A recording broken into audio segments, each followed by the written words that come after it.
Sziasztok! Rajzoljunk együtt macit! Kezdjük az orrával. Egy ovális rajzolunk, majd ebből húzzunk egy vonalat lefelé. E köré rajzoljunk egy nagyobb oválist. Majd ide kerüljenek a szemei. Rajzoljuk meg a fejét, majd a szemöldökeit.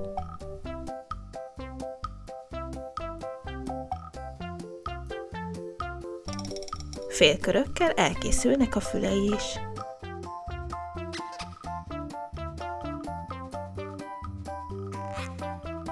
Folytassuk a testével. 2 ívelt vonalat húzunk lefelé, ezekből egy-egy vízszintes vonal jön, majd felfelé egy-egy ferde. Ívelt vonallal kössük össze őket. Rajzoljuk meg a pocakját. Már csak a kezei vannak hátra. És most színezzük ki.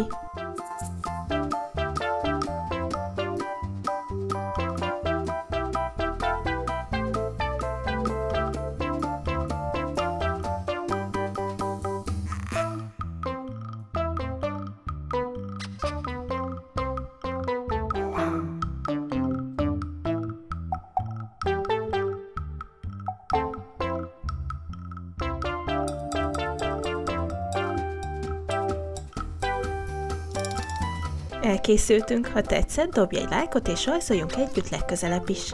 Sziasztok!